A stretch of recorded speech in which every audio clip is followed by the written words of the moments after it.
Hey everyone, welcome back to the channel. It's time for me to do a layout update. But as you can see, since I've been doing some work down here, the layout's turned slightly into a workbench as well.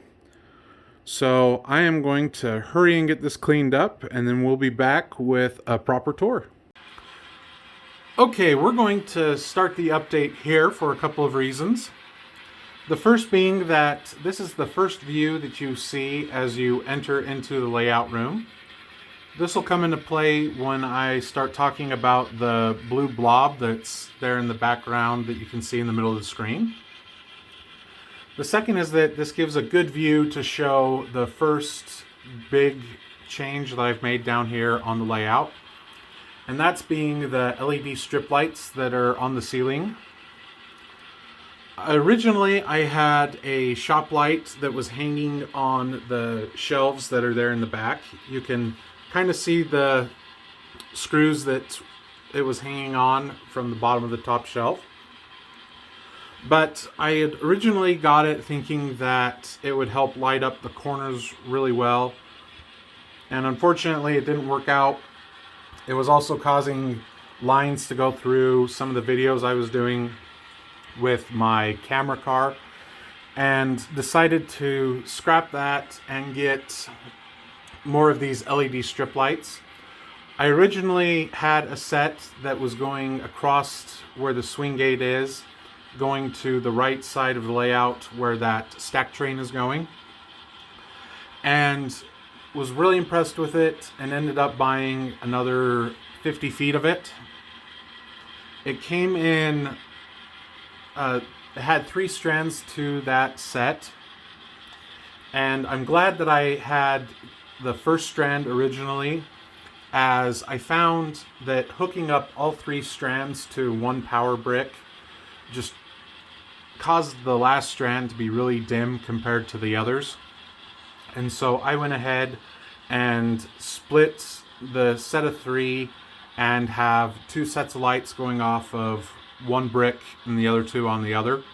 And as you can see, it's pretty bright down here just with that. If I do turn on the ceiling fan, it helps a little bit to brighten up the middle peninsula. But for the most part, if I'm just running it by myself or I want maybe a little bit of a darker scene, I can just throw on the LEDs and not have to worry about it. So that is the first change that I've made down here. Let me get the camera readjusted and we'll start discussing the changes I've made on the first expansion of the layout. Here we are at the first expansion of the layout. We'll pan across it real quick and give an overview of it, and then we will discuss more in detail what changes I've done to it as we're panning back the other way. The track plan is set in stone. I've ran multiple trains across everything and haven't had any issues, and I'm happy with it so far. So it will be ready for ballasting and scenery around it once I get to that point.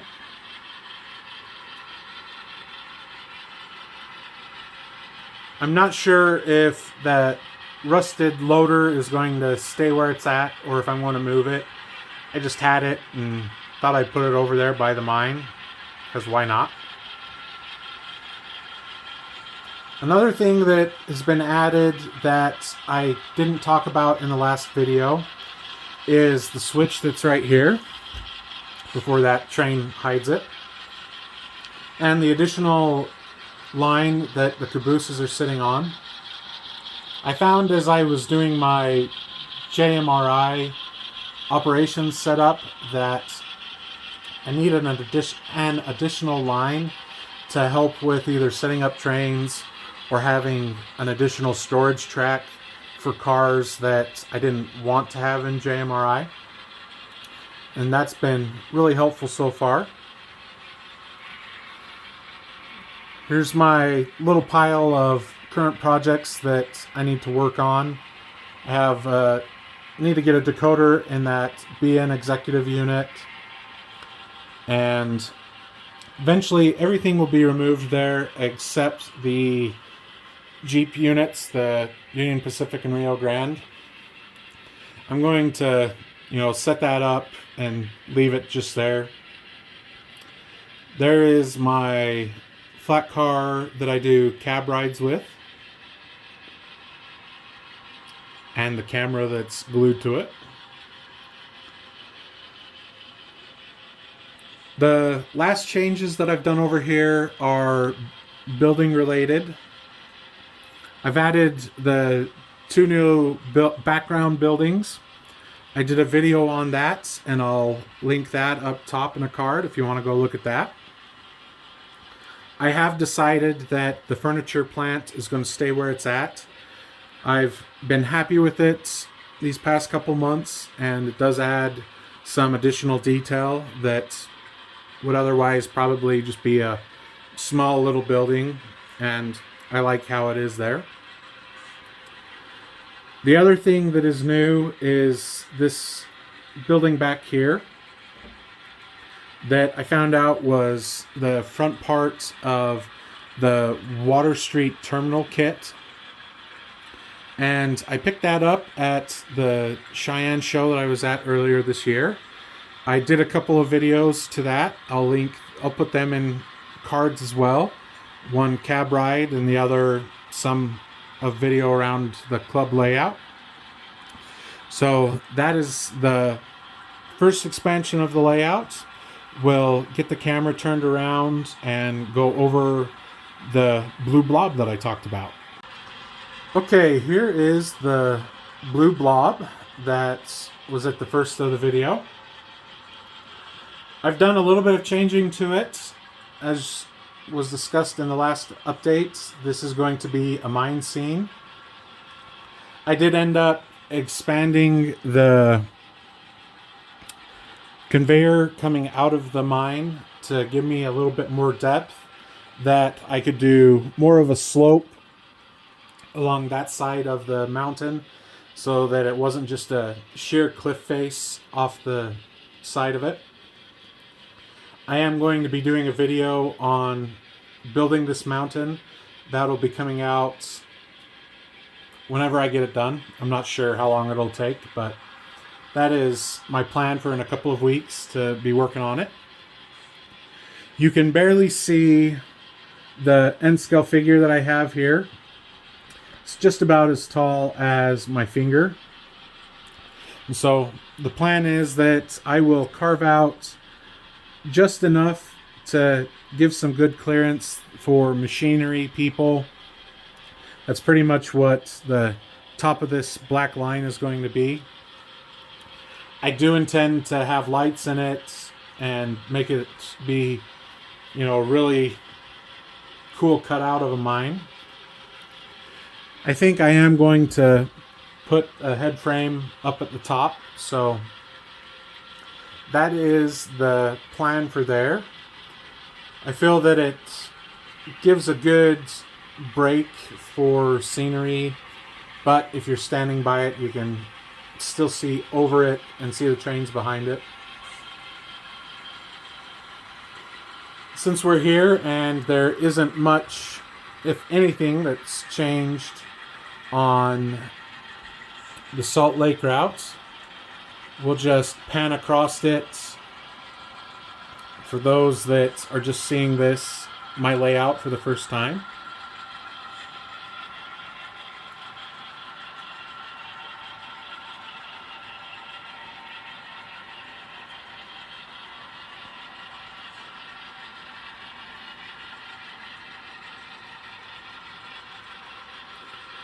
This portion is probably about 90% complete. There's a few additional things that I need to do with it, with scenery wise. And I do need to do some adjusting over here on this corner where the locomotives are parked. But like I said, it's 90% complete on this side. let's move to the other side of the layout and we'll go over what's over there. Okay, here is the other half of the Salt Lake route that was my original layout that I had. This side is also pretty much, I'd say, about 90% complete as well. The only thing that I need to do with it is add some additional scenery. I do want to get a few more trees on it, and that's about it that I can think of that needs to be done over here. I do need to do a little bit of change on that corner piece mountain that you see. I took some trees out to work on some mountain work that I added there, and haven't got them put back in. But as far as the rest of it, like I said, it is pretty much done, but just a little bit of scenery here and there. I do need to get people added to it as well. That's one thing that I have a lack of on the layout right now, but is in the works to get added. One spot that I do want to focus on with trees is along here where I have a waterfall, is there would be a little bit more green growing on this side of it and not just the one side. So that is it for the other half of the Salt Lake route. Let me get repositioned for more of the layout. Here is the corner that I've been working on recently in the past couple of months. I have a video on building the Merchants Road 2 kits and kind of the reasoning for the building layouts that I've got there. I'll link that as well. I'm pretty happy with how it is, but I just want to give it a little bit more time to, be 100% sure before I secure anything down. This is kind of a tight spot on the layout, so I'll have to break up the container yard into a couple of different spots, but I have done a lot of scenery work over here. In fact, it's probably about 90% complete as well. Just a few little details here and there that need to be done. So let me reposition the camera and get it to a little bit further down, and we'll be back in a bit. Okay, we're down a little further to where I have a little bit more room to move the camera around with. I did do a video discussing and showing the progress on this spot, so I won't go too much into detail with that, as I've already done that. But that's what that looks like for now. I'll get the camera repositioned over to show the last spot on the layout, and then we'll go from there. One thing I forgot to talk about over here at the container yard was I printed out a bunch of printable containers. I think that they look pretty good. And in the long run, it's going to save me a lot of money by just having printable containers that are static instead of, spending a lot of money on actual containers that are just going to be sitting. So I've got a bunch of those to build, and we'll be working on that here and there. Here is the main branch line and the corner piece of the main line. I just have this building sitting here. There isn't really any reason that it's there, just it is.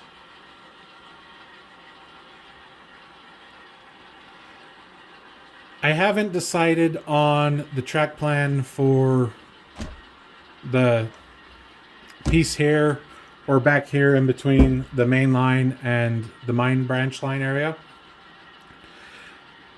As I've got a bunch of other projects in the pipeline and a lot of operational potential right now, I'm not too worried about it, and it's kind of taken a back burner. Let me move the camera one last time to show the last things that I want to discuss with the layout, and then we'll end with a couple of running videos. All right, the last spot that I want to blab about is here on the right half of the branch line expansion. And playing around in AnyRail, I wanted to have some operation potential over here. However, when I brought the furniture plant over, I realized it was too tall and it was actually affecting the view of the background there with the smaller freight house up there and the station.